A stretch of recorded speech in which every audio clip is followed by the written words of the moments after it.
Assalamualaikum warahmatullahi wabarakatuh.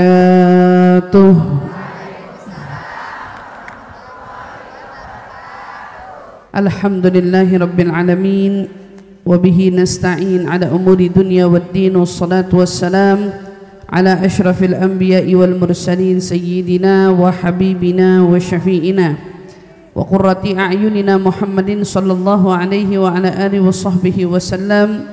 Subhanaka la ilma lana illa ma 'allamtana innaka antal alimul hakim. Rabbi zidna ilma warzuqna fahman. Amin ya rabbal alamin. Allahumma inna nas'aluka ilman ladunni wal mashrab as-safi al-hani ya wahhab ya ghani. Allahumma inna nas'aluka ilman ladunni wal mashrab as-safi al-hani ya wahhab ya ghani. Allahumma inna nas'aluka ilman ladunni wal mashrab as-safi al-hani ya wahhab ya ghani. Alhamdulillah, thumma alhamdulillah. Limpahan syukur bersama mari kita panjatkan kehadirat Allah Subhanahu wa taala yang mengumpulkan kita bersama-sama di pagi hari ini, yang mudah-mudahan semua datang dengan membawa hajat, membawa niat, membawa harapan, membawa tujuan berkat Maulid Nabi besar Muhammad sallallahu alaihi wasallam.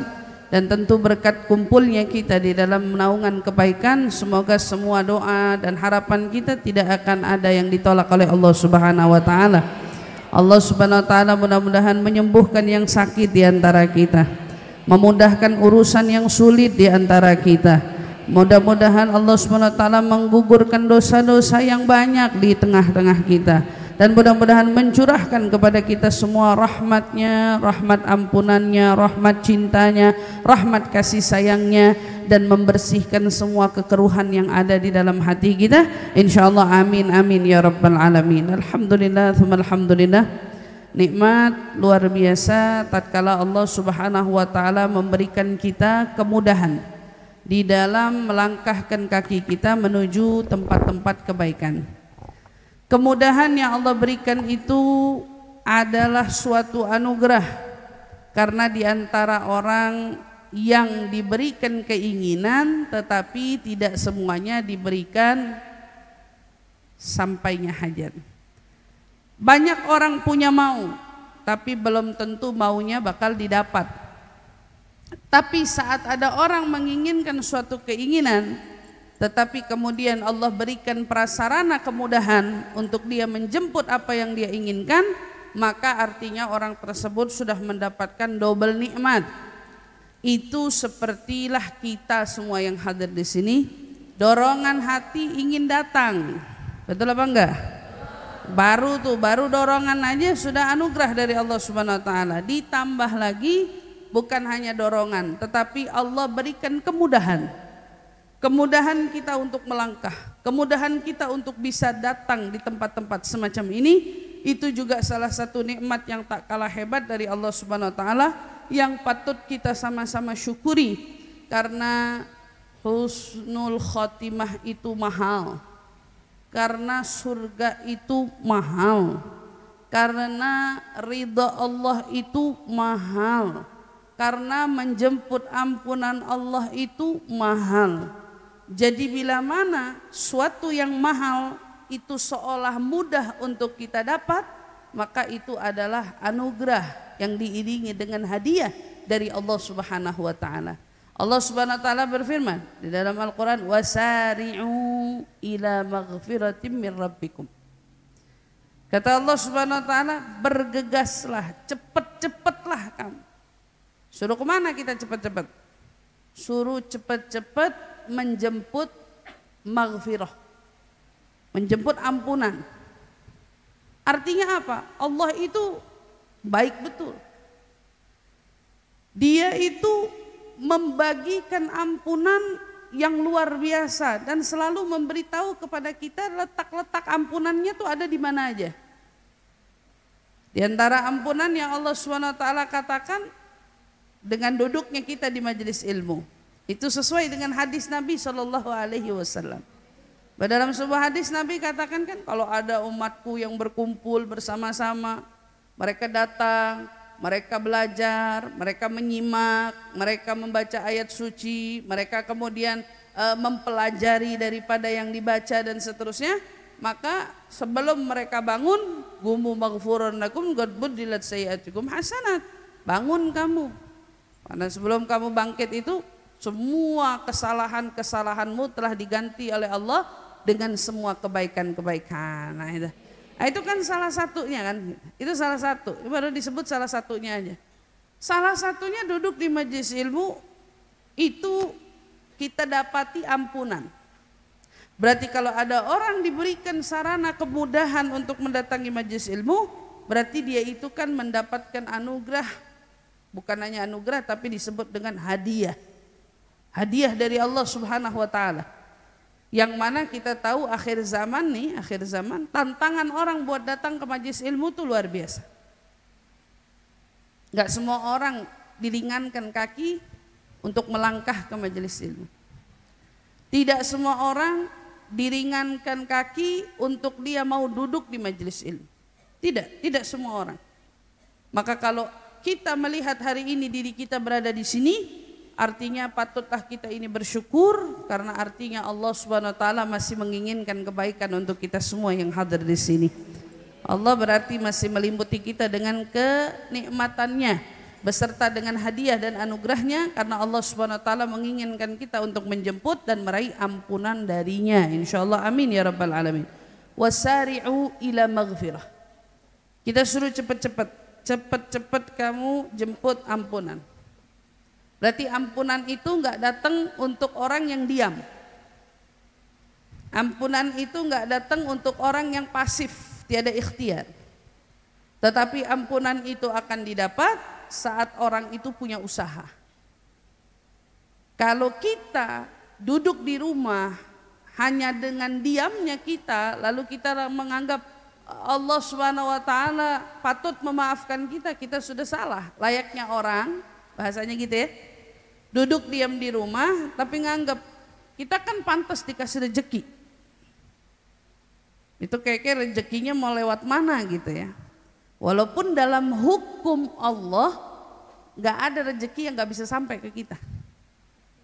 Tapi dalam hukum teori logika kita, gimana orang duduk di rumah mau dapat rezeki? Sama lah kira-kiranya. Gimana orang duduk aja, diem aja, tidak ada usaha, tidak ada ikhtiar, tapi tiba-tiba mau dapat ampunan.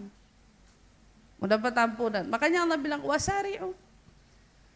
Kalau yang berkenaan dengan ampunan, kamu harus apa? Cepet-cepet. Berarti ini bukan lagi levelnya santai. Kalau ada orang kerja disuruh santai. Kalau kerja cari uang, gak usah ngoyok-ngoyok. Karena uang tuh ada jaminan. Rezeki dari Allah. Tapi kalau bicara tentang yang namanya ampunan, Allah tidak akan serta-merta memberi ampunan tanpa adanya usaha di awal. Enggak. Ini dua hal yang beda. Kalau rezeki kamu diem aja, kasarnya udah ada jaminan. Tetapi kalau ampunan, kamu harus usaha. Kamu harus ikhtiar. Kamu harus bergerak. Kamu harus mengejar. Kamu harus menjemput. Karena ampunan Allah itu mahal. Di balik ampunan ada surga. Yang mana surganya juga mahal. Gimana seseorang bisa mengharapkan datangnya suatu yang mahal tanpa adanya usaha yang kuat? Makanya Allah katakan, kalau mau jemput ampunan sari'u, cepat-cepat. Di mana kamu dengar di situ ada ampunanku, maka disitulah kau bergegas untuk menjemput pengampunanku. Di mana aja letaknya pengampunan Allah? Allah meletakkan pengampunannya di majelis ilmu. Allah juga meletakkan pengampunannya ada pada istri yang patuh pada suami. Allah juga meletakkan pengampunannya pada anak yang patuh kepada orang tuanya. Allah pun juga meletakkan pengampunannya di mana? Pada saat kita mengerjakan ketaatan kepadanya. Banyak. Maka hal-hal yang semacam ini diingatkan apa? Syari'u. Kamu disuruh apa? Cepet-cepet.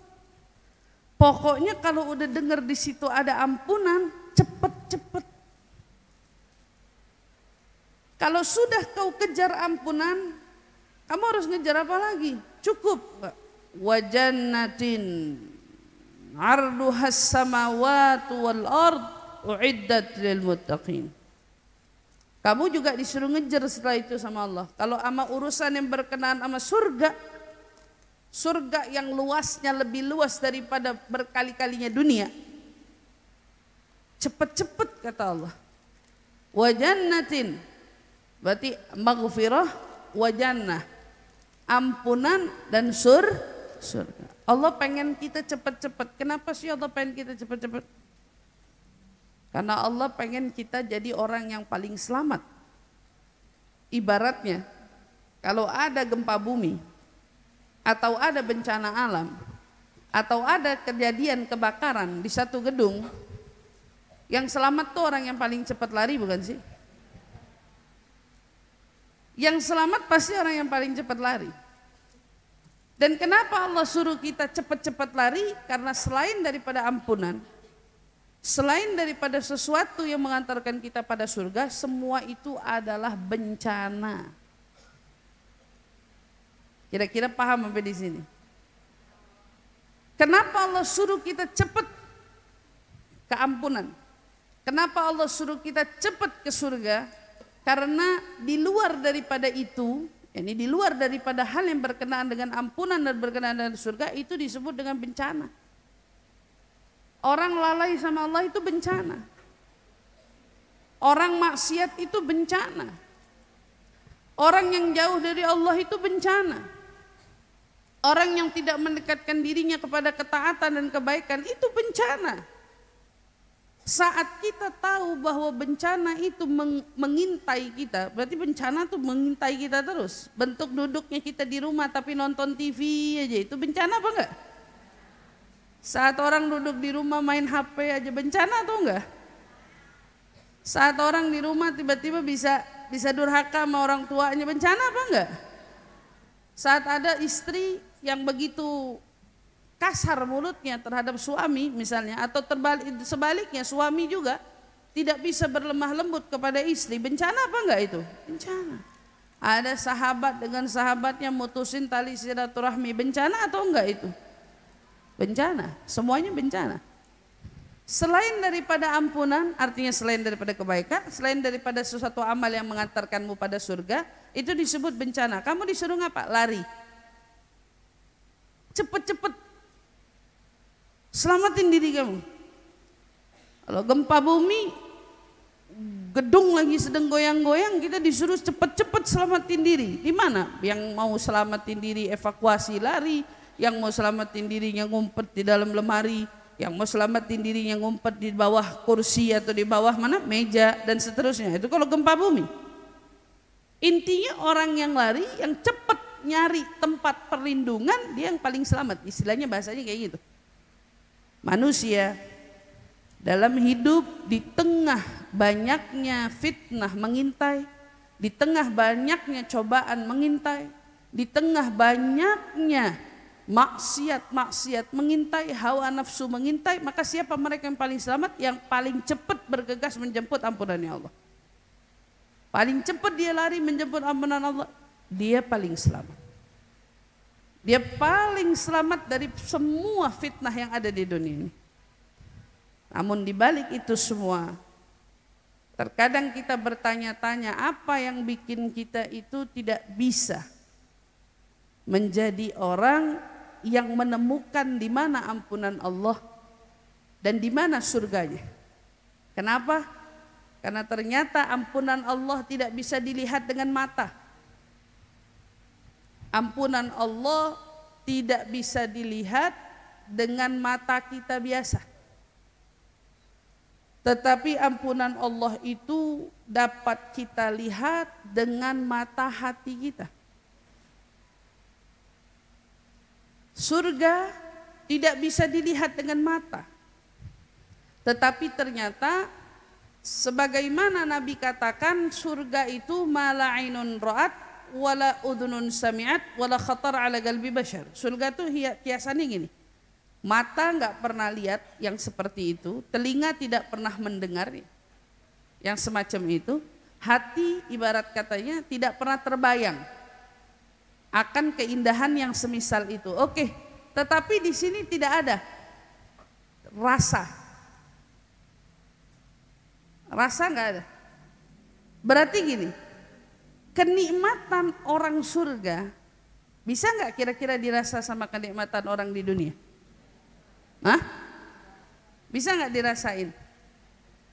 Saya mau tanya nih, ini pertanyaan tricky nih. Kira-kira rasa, ya, nikmat atau rasanya, vibes-nya orang di surga, bisa nggak dirasa sama orang di dunia? Ada yang bilang bisa, ada yang bilang kagak, gitu ya. Gitu.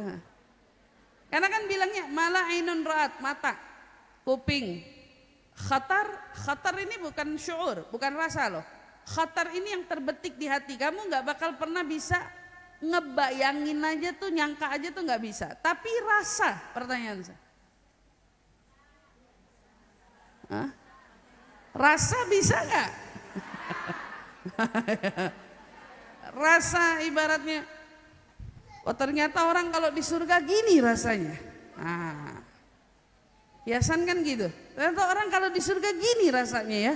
Kira-kira, walaupun rasa itu tidak sama seperti yang sesungguhnya, tetapi setidaknya rasa itu dapat kita bayangkan bersama. Makanya kenapa Allah itu beri kita visualisasi tentang surga.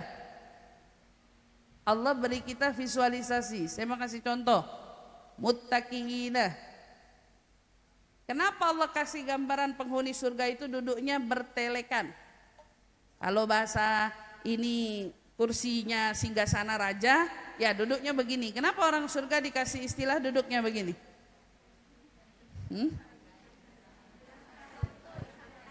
Kenapa Allah mau ngasih apa? Ayo.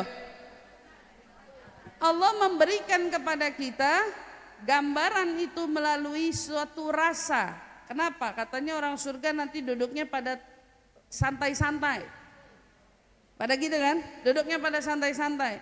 Lah, kita nggak bisa bayangin nanti santainya kita kayak apa. Tapi setidaknya sambil kita duduk kita bisa ngerasain. Kita bisa ngerasain. Setidaknya lagi di dunia kita duduk begini, ninta kita di surga begini nih rasanya nih gitu. Ya, seenggaknya di surga begini nih. Nah, Allah tidak menafikan tentang Allah menghadirkan visualisasi surga. Begitu juga neraka kan? Neraka pun diberikan sama Allah suatu gambaran dari bayangan visualisasi. Kita ngebayangin saat Allah mengumpamakan tentang siksa yang didapat oleh penghuni neraka, bahwa mereka bakal makan syajaratul zaqqum. Apa tuh pohon zaqqum? Ternyata kan pohon yang berduri. Kalau kamu lihat orang makan pohon berduri, kita belum pernah ngelihat, nggak pernah ngelihat kan? Tapi kita pernah dengar Indonesia hebat, kuda lumping makan beling. Gitu. Ya, Indonesia hebat, kuda lumping makan beling. Tapi kuda lumping makan duri nggak? Nggak pernah dengar nih kita. Ada orang sengeheng-ngehengnya makan duri gitu. Fakhatar ala galbi bashar, di hati kita nggak? Tapi coba, ternyata kita pernah makan ikan kesangkut tulang. Pernah kan? Rasanya kayak apa kesangkut tulang? Stresnya luar biasa. Repot kita pelung-pelung nasi biar ketelan. Repot nyari pisang kita makan biar ketelan. Iya apa enggak? Kita pernah ngerasain nyangkut duri. Pak Allah kasih kita visualisasi. Kamu bisa bayangin nggak? Orang di neraka itu makanannya adalah pohon berduri. Nggak pernah kebayang kan? Kalau ngebayangin makan berduri nggak? Tapi Allah kasih kita rasa. Ada rasa kesangkut duri di leher. Dan ternyata rasanya tuh nggak nyaman. Dan itu diberi gambaran. Didatangkan visualisasinya melalui ayat dan firman-Nya. Singkatnya daripada itu semua, coba sama-sama kita bayangkan. Kita tidak mampu melihat ampunan Allah beserta surga dengan telanjang mata. Tidak hari ini di dunia, tidak. Tetapi kita bisa menemukan di mana surga dan di mana itu ampunan dengan mata hati kita. Mata hati. Orang datang ke kajian, tanya, mana ampunan Allah? Kelihatan apakah enggak, Ibu? Enggak kelihatan. Toh dosa kita yang kita pikul aja enggak kelihatan wujudnya. Tapi dari mana seseorang merasa dosanya begitu berat dipikul olehnya? Begitu banyak, begitu menggudang, begitu menumpuk, itu sesuatu yang tak kasat mata, tetapi itu dirasa oleh mata hati kita. Yang disebut dengan apa? Nurani kita. Ini kita rasa. Saya banyak dosa, walaupun dosanya nggak kelihatan. Iya apa enggak? Pahala, apakah wujud pahala itu terlihat? Pahala nggak kelihatan. Tapi bagaimana rasanya kita bisa merasakan bahwa pahala itu ada? Pahalanya ada, dosanya ada. Dan begitu juga ampunan Allah beserta dengan murkanya pun ada. Allah buat kita selaku manusia mampu merasakan itu. Tetapi ternyata untuk merasakan ampunan dan merasakan murka itu dibutuhkan tes yang lebih dalam. Tesnya lebih dalam itu tentang apa? Dari hati kita. Tanpa ini kita nggak bisa ngerasain itu. Kapan orang bisa ngerasain nikmatnya diampuni nggak tahu. Kalau hatinya nggak bisa merasakan itu. Dan bahayanya, kapan juga orang merasakan Allah murka kepadanya, kalau tidak dengan hati dia tidak akan mengetahui bahwa Allah murka terhadap dirinya itu. Dia nggak akan tahu. Maka di sini seringkali manusia itu terkecoh, dibuat bimbang, bingung untuk menemukan arah di mana ampunan dan di mana jalan surga, itu karena ternyata hatinya tertutup. Hatinya tertutup. Sehingga mereka tidak betul-betul mampu menemukan di mana ampunan, di mana surga tadi. Hati yang tertutup bukan mata. Karena alhamdulillah kalau kita lihat mayoritas umumnya manusia, Allah itu selalu ciptakan mereka dengan kedua mata. Hanya segelintir orang yang mungkin terlahir tanpa mata. Kalau kita bicara mayoritas, semua orang punya mata. Tetapi dari sekian banyak yang punya mata, belum tentu mereka punya mata hati. Mereka belum tentu punya mata hati.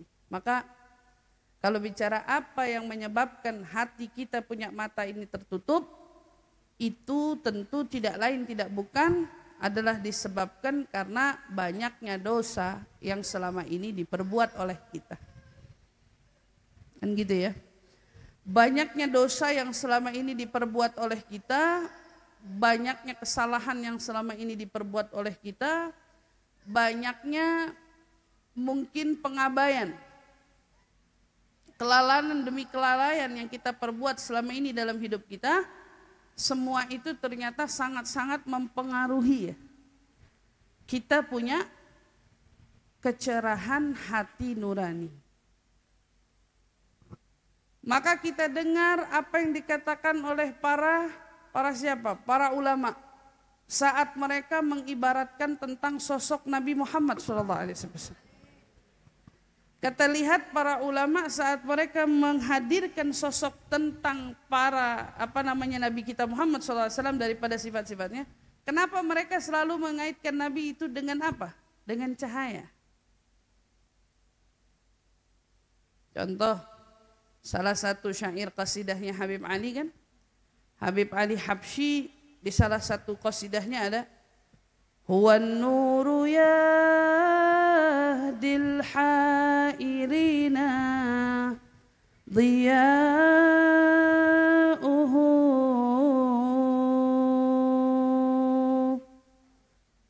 وفي الحشر ظل المرسلين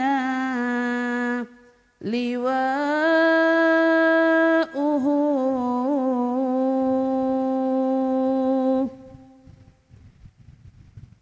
Beliau memberikan perumpamaan tentang Nabi, dia adalah cahaya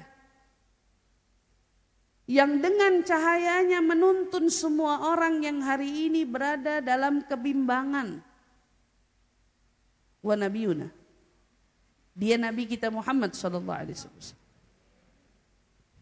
Beliau dengan cahayanya menuntun siapa orang yang bimbang. Berarti kalau hari ini ada orang yang tidak bisa mengetahui di mana letak maghfirah, di mana letak surga, di mana letak murka, di mana letak neraka, mereka orang bimbang. Mereka orang yang tidak tahu arah. Maka mereka butuh penuntun dan mereka butuh cahaya. Dan ternyata cahaya hidup kita semua ini, dia adalah Nabi kita Muhammad SAW. Bukan hanya cahaya hidup, tetapi cahaya hati. Pada saat Nabi hidup, para sahabat ridwanullah alaihim ajma'in, mereka itu hidup penuh dengan cahaya zahir batin. Depan mukanya Nabi anta syamsun anta badrun, hatinya mereka pun dipenuhi dengan cahaya yang luar biasa karena adanya Nabi. Lalu yang jadi pertanyaan kan, bagaimana keadaan kita yang hidupnya tidak di zaman Nabi? Melihat wajah tidak. Lalu bagaimana mengisi diri ini dengan cahaya dan bagaimana mengisi hati ini dengan cahaya? Maka itulah yang kita lihat hari ini. Nabi sallallahu alaihi wasallam walaupun telah tiada, tetapi ada peninggalannya yang tidak pernah hilang. Wa ma huwa, apa peninggalan dia? Peninggalan dia adalah Al-Quran was sunnah. Gitu. Yang Nabi tinggalin sama kita Al-Quran was sunnah. Yang mana Al-Quran was sunnah, jika kita hari ini buat kesimpulannya lagi, atau kita buat ringkasannya lagi, apa itu Al-Quran dan sunnah? Ilmu.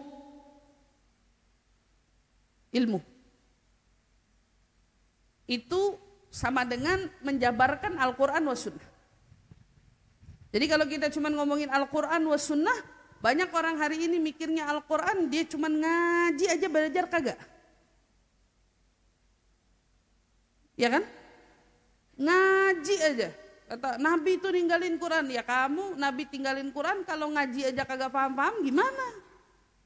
Gak bisa gitu juga dong. Sunnah, sampai bicara tentang sunnah, sampai apa aja yang Nabi kagak kerjain katanya salah. Padahal di antara Al-Quran was sunnah itu disimpulkan lagi, keluarlah dengan sebutan ilmu.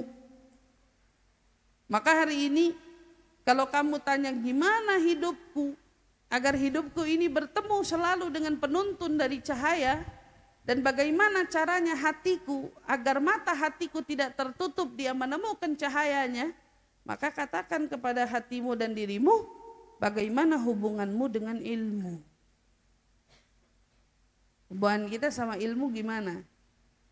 Karena ternyata hari ini yang bisa menuntun kita dari apa yang Nabi kita tinggalkan kepada kita, walaupun beliaunya telah tiada, tetapi cahayanya tetap ada. Apa itu cahayanya? Yaitu ilmu. Begitu juga dengan mata hati. Gimana caranya saya hidup, ya Allah? Mata hati ini bukan mata hati yang tidak tahu arah, mata hati yang tidak tahu jalan, tetapi mata hati yang tahu kemana saya harus memilih, kemana saya harus melihat kebenaran, kemana saya harus membenarkan yang benar dan menyalahkan yang salah, di mana. Tanpa adanya mata hati, cahayanya, kamu tidak akan pernah menemukan semua itu. Kamu akan nemuin semua itu.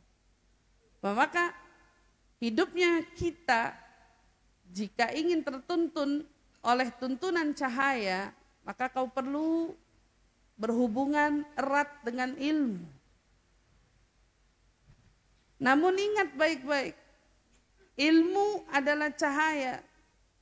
Dan cahaya tidak bisa ya hukumnya itu menyatu dengan sesuatu yang kotor.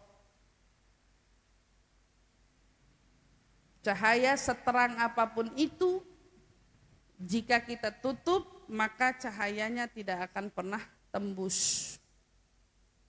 Kan gitu. Ada penutupnya dari kotoran-kotoran yang ada, dari maksiat anggota tubuh sampai dosa hati kita. Semakin jauh kita dari dosa, semakin terang hidup kita. Semakin jauh hati ini dari noda, semakin terang cahayanya bagi hati kita. Tetapi saat kita tidak bisa menjaga diri dari maksiat, maka sama dengan artinya kita pun tidak membiarkan cahaya itu terang, tapi kita biarkan dia meredup dengan adanya penutup-penutup dosa yang kita perbuat. Dosa hati lebih parah.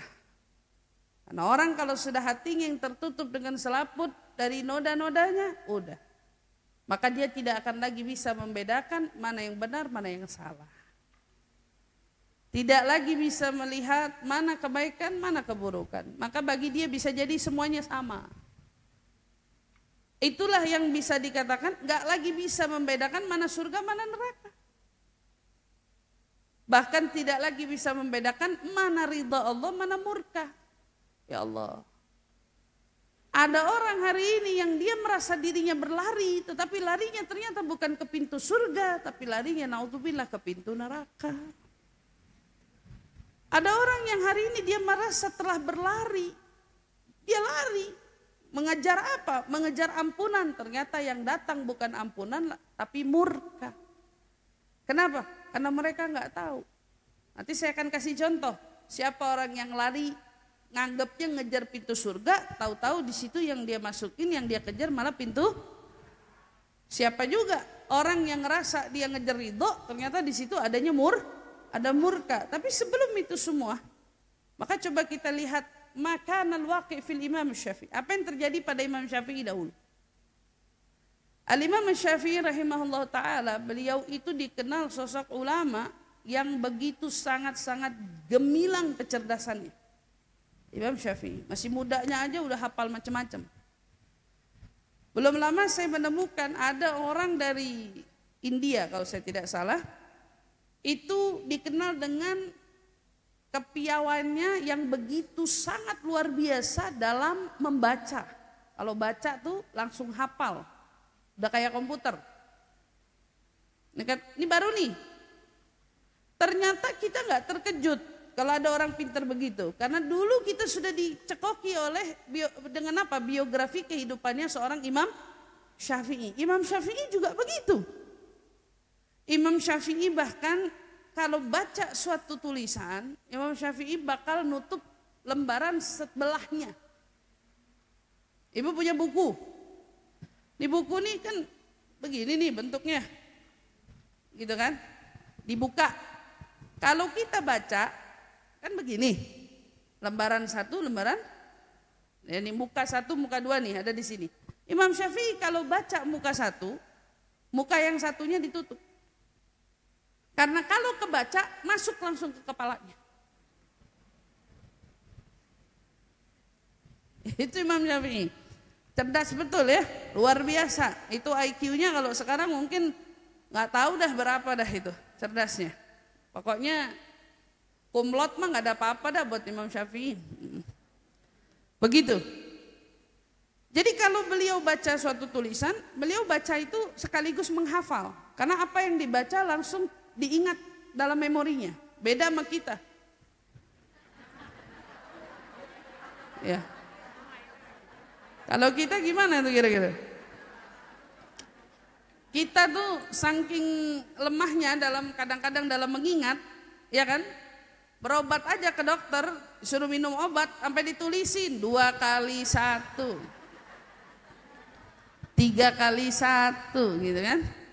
Udah gitu, udah ditulisin, udah jalan minum setiap hari, masih lupa. Lihat lagi, jadi yang mana ya obatnya, yang sehari 2 kali yang mana ya? Nah, kita butuh berulang-ulang kali, padahal itu sesuatu yang kita butuh. Itu buat ngobatin kita padahal, tapi kita nggak seingat itu dalam mengingat hal-hal yang kita anggap penting untuk kita ingat. Tapi tidak untuk Imam Syafi'i. Dulu waktu zaman beliau belajar dengan siapa? Gurunya Al-Imam Malik rahimahullah. Beliau itu bukan dari keluarga punya, bukan dari keluarga yang berada. Sehingga zaman dulu itu mau beli satu buku untuk nulis atau kertas gitu untuk nulis tuh mahal sekali biayanya. Maka Imam Syafi'i kalau duduk di kelas gurunya, itu beliau duduk nggak punya kertas untuk menulis, nggak punya. Lalu apa yang dia buat? Imam Syafi'i menulis kata-kata gurunya dengan apa? Dengan jarinya, di tangannya, cuman begitu doang. Sampai satu waktu ya dia jadikan air liurnya sebagai tinta. Padahal kagak ada yang ketulis. Tapi kamu harus tahu motorik menulis itu menguatkan apa yang akan kau hafal. Makanya dia tetap menggerakkan tangannya buat nulis. Ibu-ibu dengar nasihat, yang nyatat sama yang kagak nyatat beda ingatnya. Betul apa enggak? Yang nyatat lebih ingat, karena dia ceritanya ada memori menulis. Yang dia ingat atau apa yang ingin dia catat itu kan ditulis, dan itu lebih menguat di ingatannya. Nah gitu, itu bedanya. Nah Imam Syafi'i tetap jadi santri, tetap jadi murid. Ini tangan, air liur.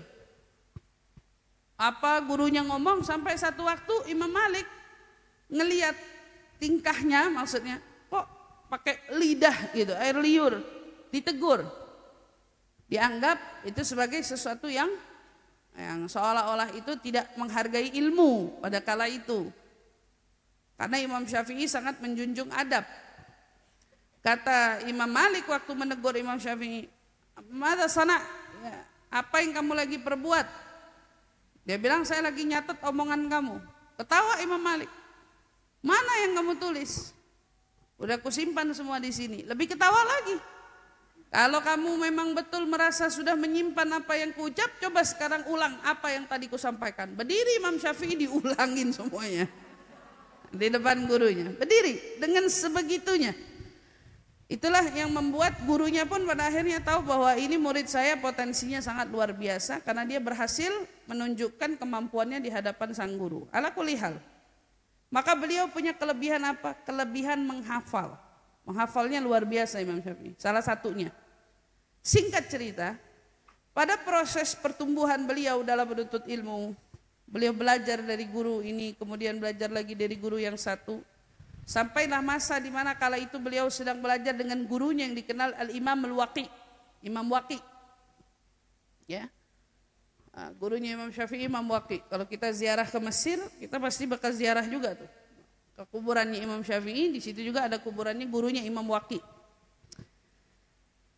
Imam Syafi'i belajar saat itu dengan gurunya Imam Waqi, mendapat satu kesulitan saat dia belajar. Tiba-tiba dia ngerasa ada apa dengan hafalanku. Kenapa tiba-tiba hafalanku agak melemah.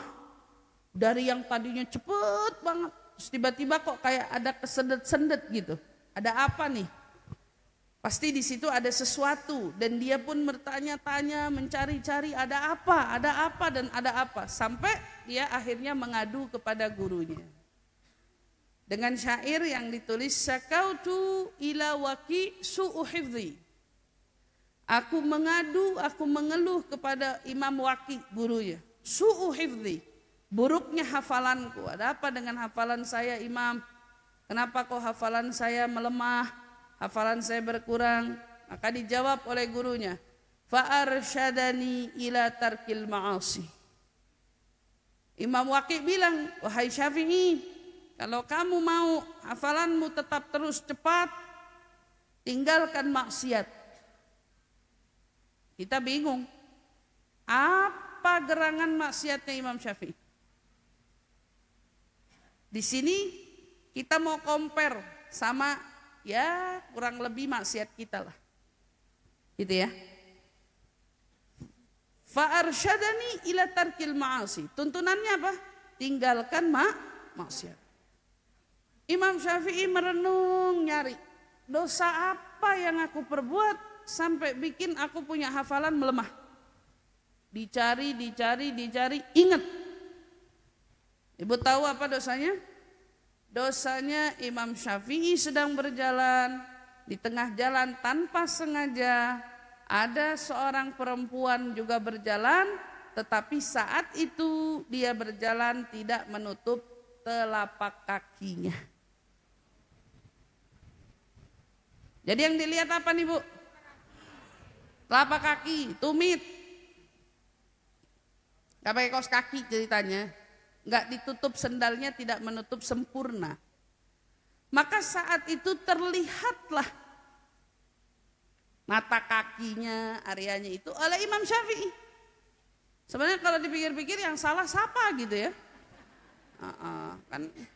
Tapi karena terlihat, maka Allah itu kalau sesuatu, contoh nih Bu, contoh. Ibu pakai baju warna krem mocha. Kena noda, kelihatan kagak kira-kira?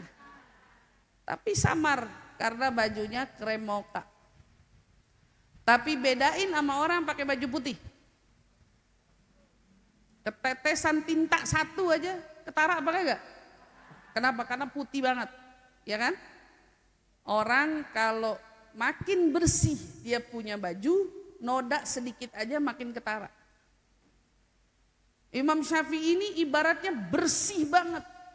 Jadi terkontaminasi noda sedikit aja langsung ditegur sama Allah Subhanahu wa taala. Langsung ditegur. Kenapa? Karena kayaknya pakaian hatimu itu tidak layak untuk dikotori oleh noda apapun. Buru-buru bersihin. Karena kalau nggak cepet-cepet dibersihin nanti nodanya jadi bandel. Kayak iklan Rinso ya. Gitu. Nodanya nanti jadi bandel. Iya. Karena dosa itu kalau sudah melekat, melekatnya susah dibersihkan. Imam Syafi'i ingat, oh saya nggak sengaja kemarin berjalan melihat tumit seseorang. Maka langsung Imam Syafi'i beristighfar mohon ampun kepada Allah Subhanahu wa taala. Maka seketika itu juga Imam Syafi'i kemudian balik lagi hafalannya seperti sedia kala dalam menghafal. Kenapa? Karena dia pun mengikuti instruksi daripada arahan gurunya. Fa arsyadani ila tarkil ma'asi. Guru saya nuntun saya, wahai Syafi'i tinggalin maksiat. Ada lagi tambahan nasihatnya ada. Fa akhbarani bi anna ilmu nur wa nurullah la yu'ta lil 'asi. Imam Waqi'i ngabarin lagi kepada Imam Syafi'i. Imam Waqi' bilang, ketahuilah wahai Syafi'i, sesungguhnya ilmu itu cahaya. Bi anna ilmu nur. Ilmu itu cahaya. Wa nurullah. Cahaya apa ini? Ini bukan lagi cahaya Nabi, tapi disebut dengan cahayanya Allah. Wa nurullah la yu'ta lil 'asi. Cahayanya Allah tidak akan diberi kepada orang yang bermaksiat. Maka saat kita tahu nih Bu, ada apa dengan diri kita yang mungkin kerap kali hadir kajian, duduk di kajian, mendengarkan nasihat, mendengarkan tausiah, tetapi kenapa mungkin ilmu situ ya hanya sebatas telinga saja.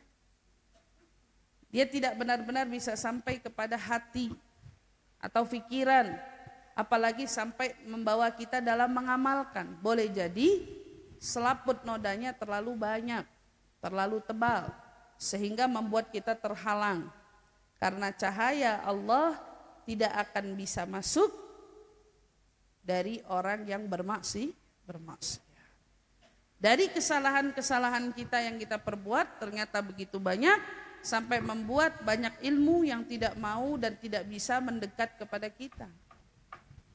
Sehingga pada akhirnya kita tidak bisa melihat lagi cahaya hati kita. Kita punya mata di hati, tetapi mata hati kita tidak menemukan cahayanya. Dan ternyata semua itu disebabkan oleh adanya dosa dan maksiat-maksiat yang kita perbuat dalam hidup kita. Pentingnya seorang yang menuntut ilmu terutama, Al-Habib Abdullah bin Husain bin Tahir beliau berkata, ilmu tidak akan pernah masuk di hati orang yang kotor. Ilmu tidak akan menetap di hati orang yang dipenuhi dengan dosa. Ilmu akan bersahabat dengan kita saat kita mampu membersihkan diri kita dari semua dosa-dosanya. Artinya apa? Saat kita belajar menuntut ilmu, PR utamanya adalah bersihkan semua kekeruhan dalam diri kita, dalam hati kita. Dari maksiat-maksiat yang kita perbuat, betul-betul hindari dan tinggalkan. Putuskan hubungan kita dengan semua kesalahan. Lalu perbaiki dengan apa? Itu tadi. Dengan kita memperbaikinya dengan ilmu. Karena cahaya hanya akan masuk dan akan menuntunmu bila kau bersihkan ruang hatimu. Saat kau bersihkan ruang hatimu, maka muncullah di situ cahaya di dalam hati.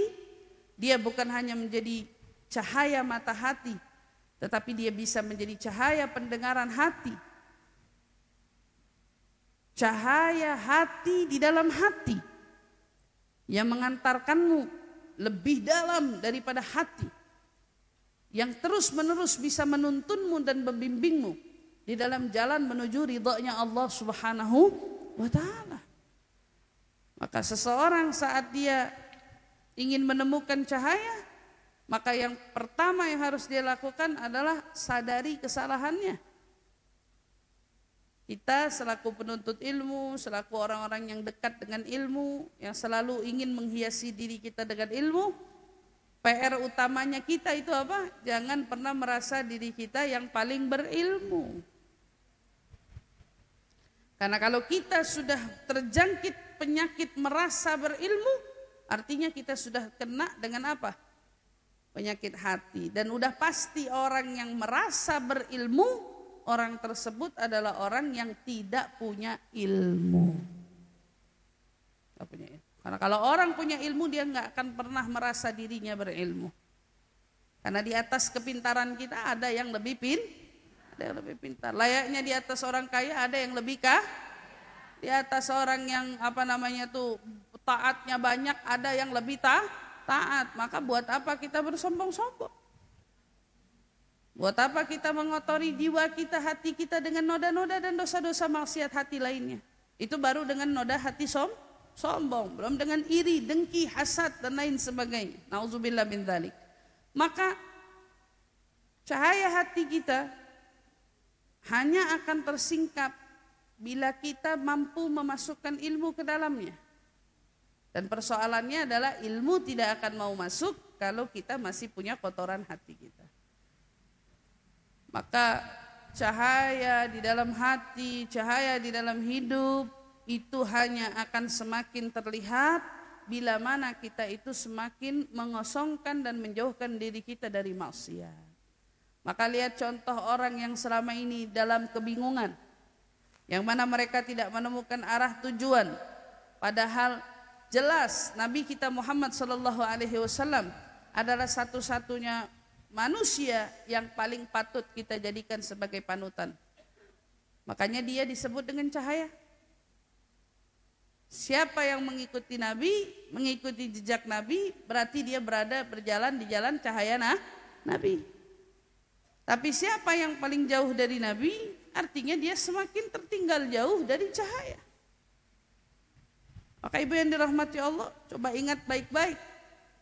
Orang yang banyak tersilap jalan, seperti contoh kisah ada orang yang begitu merasa dekat sama Allah, sholat 5 waktu gak putus di masjid.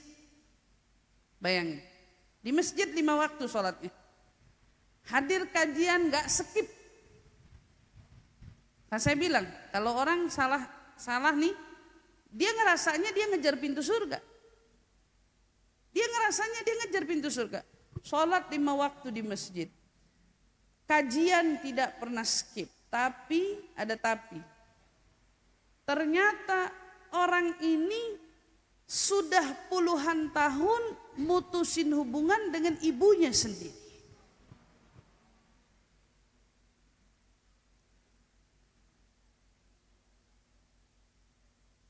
Ini gak sedikit yang begini. Banyak. Sholatnya 5 waktu. Skip kajian gak pernah. Hadir di mana-mana. Bahkan sumbangsih di dalam menolong orang luar biasa. Orang kenal dia dengan ahli taat dan lain sebagainya. Tapi sayang sungguh disayang, dia lupa bahwa Allah sudah mengaitkan ridha Allah fi ridhal walidain. Ridhonya Allah ada di ridhonya orang tua. Dia terkecoh. Ada selaput noda di dalam hati yang tidak mampu membuat dia bisa melihat di mana ridha Allah. Ternyata seorang anak mau berapa kali dia sholat, dia nungging, dia sujud sampai dahinya menghitam sekalipun. Tetapi dia tidak tahu bagaimana caranya mendatangkan ridha Allah dari ridha orang tuanya. Apa guna sholat dia? Apa guna hajinya? Apa guna umrohnya? Apa guna sedekahnya? Apa guna hadir di kajian-kajiannya? Gak ada gunanya. Kenapa? Ada satu pintu ridha Allah tertutup. Dia gak bisa lihat. Allah tutup. Allah nggak kasih dia lihat. Hadza ridhai. Ini ridhaku kata Allah. Tapi kok bisa nggak kelihatan? Lalu dia merasa dia sudah begitu dekat dengan Allah. Dengan sholatnya, dengan sedekahnya, dengan infaknya, dengan kajiannya. Gak usah bingung. Hadzal amsal, contoh-contoh semacam ini bahkan di zaman Rasul aja pernah kejadian. Seorang sahabat Algamah, gitu ya, yang susah mengakhiri hayatnya dengan husnul khatimah di awal. Gara-gara apa? Ketutup dirinya dari menjemput ridha orang tuanya. Kita jangan sampai terkecoh. Kalau sudah cahaya di hati kita ini betul-betul tidak ada, karena banyak mungkin kesilapan-kesilapan, kita bahkan gak bisa ngebedain mana pintu surga, mana pintu neraka. Mana pintu surga, mana pintu neraka.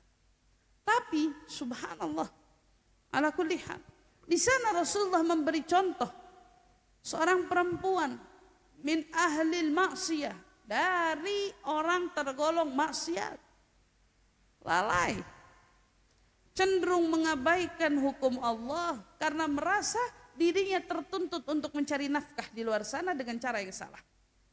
Zina. Perempuan zani, dia melakukan perbuatan zina setiap harinya. Dia merasa dirinya kotor, penuh dengan dosa. Bahkan dia selalu ngerasa kayaknya dirinya sama pintu apa? Kalau bahasanya tuh pintu neraka itu, pintu neraka deket banget. Kenapa? Emang saya salah. Emang saya salah. Dia tahu perbuatannya nggak baik. Dia melakukan dosa diiringi dengan apa? Perasaan bersalah. Ya, ini catat baik-baik. Seorang pendosa yang melakukan perbuatan dosanya dengan rasa bersalah lebih mulia daripada ahli ibadah yang melakukan ibadah dengan kesombongan. Beda. Ini pendosa. Dia ngerasa dirinya kotor. Banyak kesalahan. Bahkan untuk menghadap dirinya ke hadapan Allah aja dia begitu merasa malu gitu ya. Tapi karena di dalam hatinya tidak terselip keangkuhan dan kesombongan. Yani hatinya salim, selamat. Dari dengki, dari iri. Hatinya salim. Tubuhnya maksiat. Tapi hatinya selamat. Ini kan yang mestinya dikejar sama kita. Salim, hatinya selamat. Tubuhnya maksiat, hari-harinya maksiat, tapi dia buat hatinya itu terjaga dari semua dosa. Apa yang terjadi? Karena punya nurani, bahasanya punya nurani, punya hati. Satu waktu jalan cuman ketemu sama seekor anjing yang kehausan. Talhath menjulurkan lidahnya menunjukkan seolah-olah beri aku minum, aku haus sekali. Dia merasa perbuatan dia itu kotor, pintu neraka depan muka, bahasanya gitu. Tapi sama dia melihat seekor anjing gak tega. Dia buka sepatunya, dia lihat sumur, tidak ada gayungnya. Dengan rasa kemanusiaan karena punya hati nurani ini, dia berusaha sekuat tenaga untuk mencoba mengambil air sumur dengan sendalnya. Dia berusaha karena mau kasih siapa? Anjing. Dia bukan infak, bukan sedekah. Dia bukan baju takwa dan lain sebagainya. Tidak, dia pendosa. Dia tahu dirinya berdosa. Artinya dia dengan perbuatan kebaikan yang dia lakukan bahkan dengan seekor anjing, dia merasa dia tidak berbuat apa-apa. Ini kan dua insan yang berbeda. Dia ambil air dari sumur dengan sendalnya, dengan sepatunya, lalu dia berikan kepada anjing. Bahkan dia nggak pernah berpikir kali pemberian air kepada anjing itu ternyata berarti bagi Allah. Berarti perbuatannya itu berarti karena rasa merendah diri. Beda dengan orang yang memberi tetapi merasa sudah berbagi gitu. Ini ranah hati. Kalau Allah beri dia cahaya luar biasa, tapi saat dia tertutup dari cahaya, kau akan kebingungan di sana. Rasulullah menceritakan kisah wanita ini, wanita zaniyah, hanya ihsanuha, kebaikan dia sama seekor anjing, Allah hapus semua kesalahannya, lalu menjadikan dia sebagai salah satu penghuni dari surganya. Dia lihat, dianya bingung, dia nggak tahu, tapi hatinya tidak tertutup dengan apa? Selaput dosa. Karena dia tidak sombong, karena dia tidak angkuh, karena dia tidak merasa hebat, karena dia tidak merasa yang paling benar.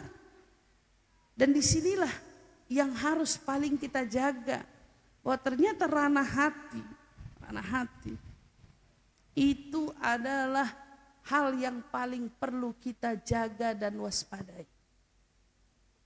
Hati, tempat Allah memandang kita. Hati, tempat di mana kita merasakan cinta. Hati, di mana kita menyimpan kenangan semua orang yang kita cinta. Hati adalah tempat terindah dari ciptaan yang pernah ada untuk kita rasa. Saat kita punya hati, artinya kita manusia sejati. Tapi saat kita nggak punya hati, kita siapa? Kita manusia yang tak berarti. Hati. Rasul Shallallahu Alaihi Wasallam mengingatkan kepada kita bahwa Allah tidak melihat penampilanmu, Allah tidak melihat penampakanmu, riasanmu, siapa kamu, seperti apapun dirimu, tetapi yang Allah perhatikan hatimu. Hati kita semua adalah sarana di mana Allah melihat siapa kita. Hati kita semua adalah yang membuktikan siapa jati diri kita. Maka ranahnya hati adalah hati.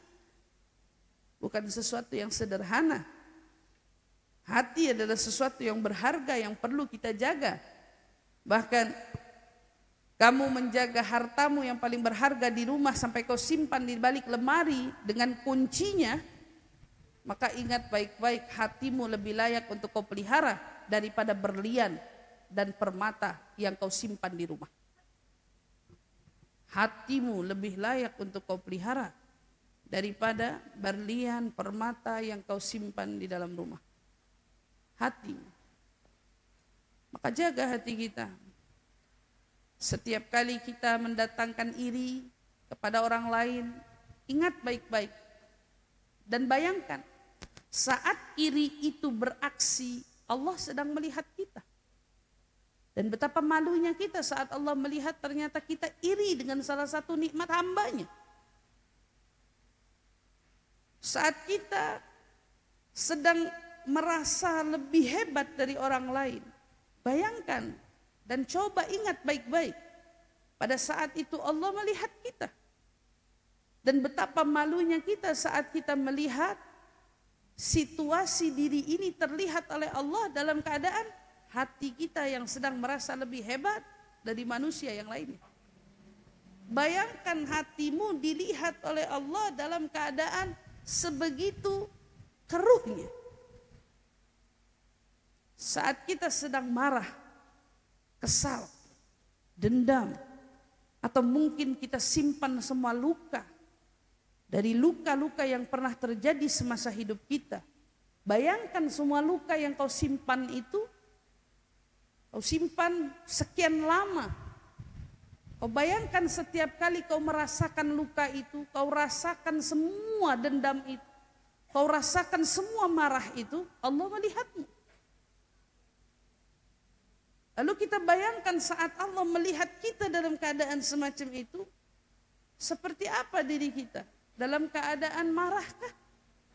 Bencikah? Ketidakterimaan kita dan seterusnya yang sedang terlihat oleh Allah dibanding dengan selama ini begitu berlimpah ruah nikmat yang Allah berikan kepada kita. Maka untuk masalah yang kamu rasa terkait luka-luka di masa silam, atau mungkin terkait semua beban-beban daripada perasaan-perasaan yang mengganggumu hingga hari ini karena peristiwa yang terjadi di masa silam, ibu ingat baik-baik. Luka itu sahabat kita apa bukan? Hah? Luka sahabat kita bukan? Disakiti sama orang, rasa sakit itu sahabat kita bukan? Bukan. Kita gak demen sama luka. Kita gak demen sama rasa sakit. Tapi saya cuma mau bilang, luka itu ada. Sakit itu ada. Terus ibu mau apain? Ibu mau benci terus? Kalau lukanya terjadi 10 tahun yang lalu, 10 tahun ibu habiskan waktu membenci luka. 10 tahun ibu habiskan waktu membenci luka. Membenci kecewa, membenci rasa sakit yang pernah kita rasa. 10 tahun kita ingat dan kita benci dan lagi-lagi dibenci dan lagi-lagi dibenci. 10 tahun. Kau pikul kemana-mana luka itu, kau pikul kemana-mana rasa sakit itu, kau pikul kemana-mana rasa kecewa itu. Pertanyaannya, semakin kau benci, semakin sembuh atau semakin sakit? Semakin kamu benci, semakin sakit. Semakin kamu merasa terluka, semakin luka dia. Lalu solusinya apa? Solusinya apa? Solusinya adalah gandeng dia.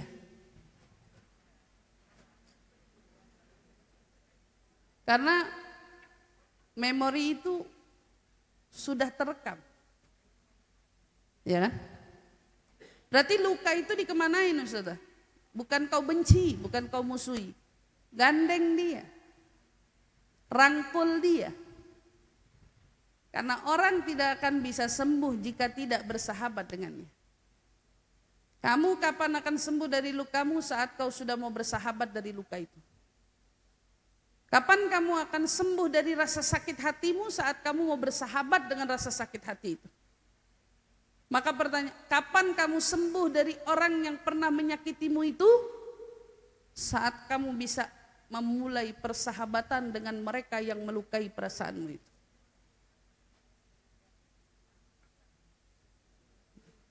Susah.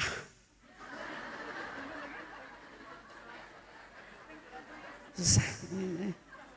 Iya. Nah, kalau kita pernah disakitin sama orangnya masih hidup lagi. Tiap kali kebayangnya lukanya, gitu kan? Ya pantas.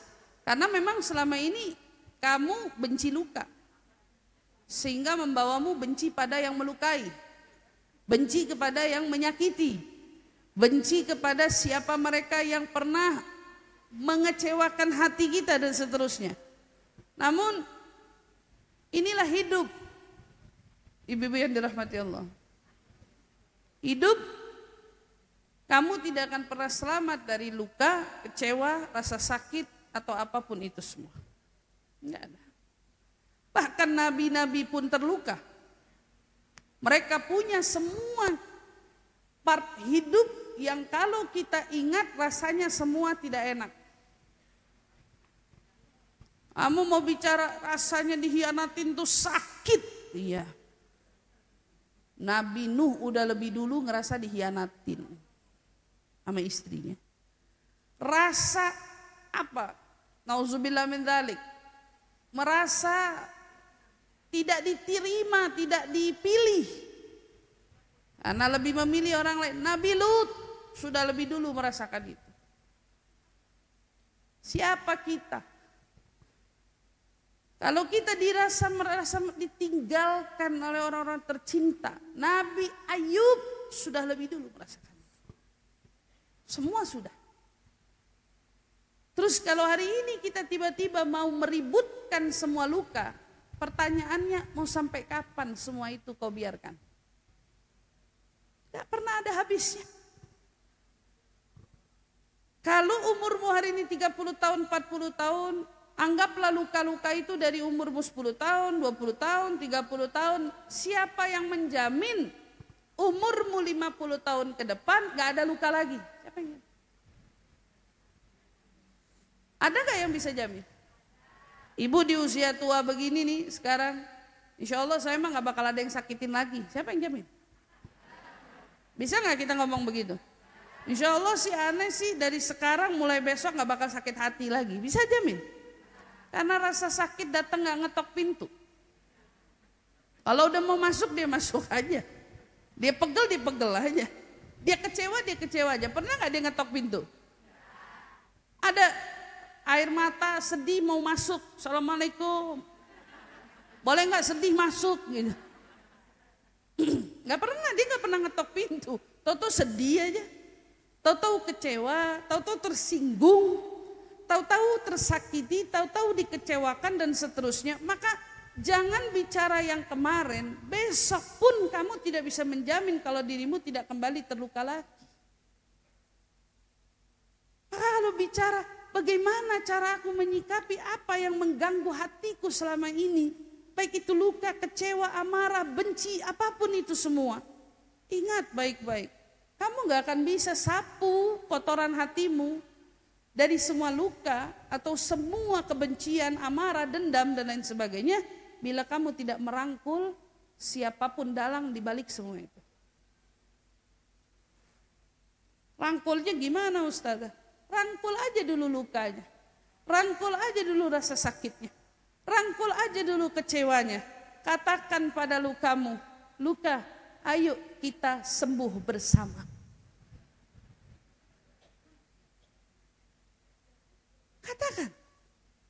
Katakan pada kecewamu, hai kecewa, mari kita tumbuh bersama. Katakan pada rasa kesal di hatimu, hai hati, hai kesal, ayo kita belajar bersama. Kalau kamu rangkul semua emosi di hatimu itu, kau rangkul, bukan kau benci, kau akan sembuh, kau akan tumbuh, kau akan menjadi pribadi yang memang sejatinya sepatutnya sudah kau jalani selaku seorang hamba, yang mana hati adalah ranah dia melihatmu. Bayangkan saat kita yang hari ini sedang merasa terlukai oleh seseorang, lalu kita katakan pada hati, hai hati, aku ingin sembuh dan aku ingin kau pun sembuh. Mari kita sembuh bersama. Kamu lihat gak? Kalau Allah saat itu sedang melihat hatimu, betapa bahagianya Ia melihat kamu yang sedang ingin belajar menyembuhkan masalah di hatimu. Berbeda dengan kesal yang kau pendam, amarah yang kau pendam, benci yang kau pendam. Saat Allah melirikmu lalu melihat di sana ada benci, di sana ada kotoran, di sana ada maksiat, di sana ada kelalaian. Bagaimana rahmatnya akan turun? Lebih-lebih ampunannya, lebih-lebih tuntunannya, lebih-lebih hidayahnya. Tapi kita semua ingin, ya Allah, hidup tidak mau sia-sia karena hidup kita hanya sekali saja. Gak ada yang hidup habis gitu mati diwafatkan lalu hidup lagi di dunia, gak ada. Ada ustazah yang mati suri. Berapa banyak yang mati suri? Orang yang mati suri gak bisa di hari ini pun belum bisa betul-betul dibukti. Oh ya, dia sudah ketemu alam barzakh terus balik lagi.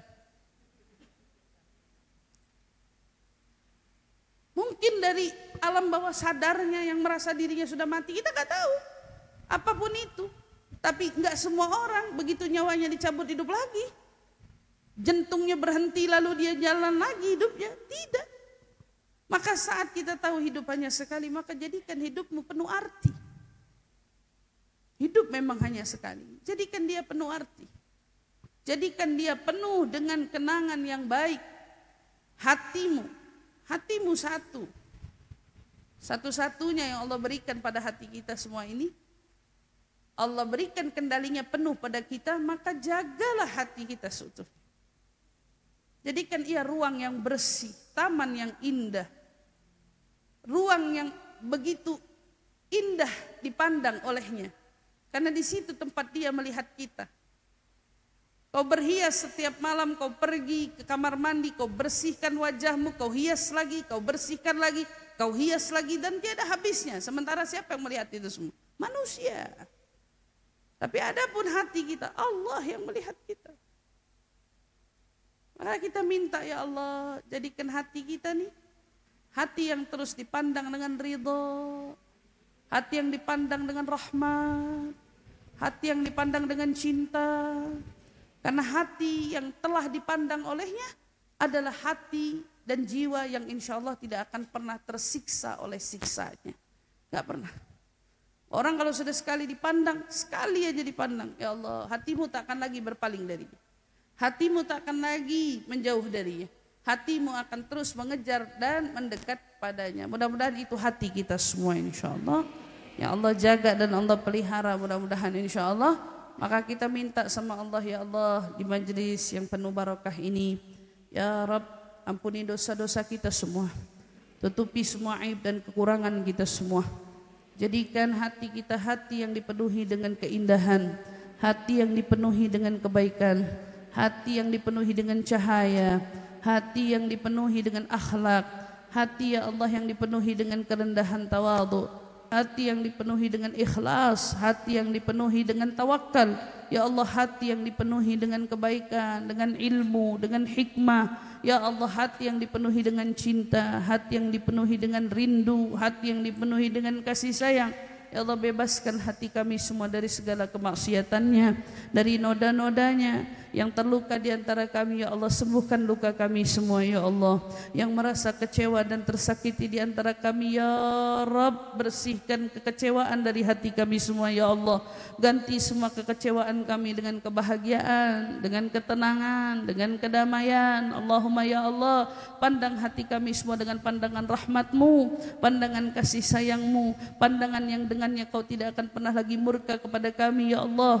Pandangan yang dengannya Kau menuntun dan membimbing kami semua di jalan di hidup dunia kami maupun di akhirat kami, ya Allah.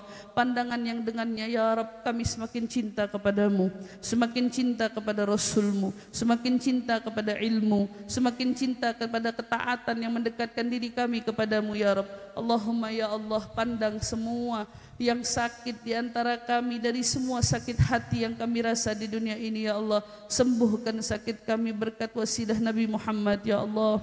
Sembuhkan rasa sakit sakit kami dengan wasilah Nabi Muhammad ya Allah, yang keruh di dalam hati kami, yang tertutup dari selaput noda dosa di hati kami ya Allah, tuntun dan berikan cahaya kami semua ya Allah, agar kami berjalan di atas cahaya-Mu ya Allah, agar kami berjalan dengan pantulan cahaya Nabi-Mu ya Allah, agar kami berjalan dengan cahaya yang Kau ridai ya Allah. Allahumma ya Allah, kami datang ke sini dengan membawa segenap kelemahan kami ya Allah. Pulangkan kami dengan kami membawa segenap ampunan-Mu ya Allah.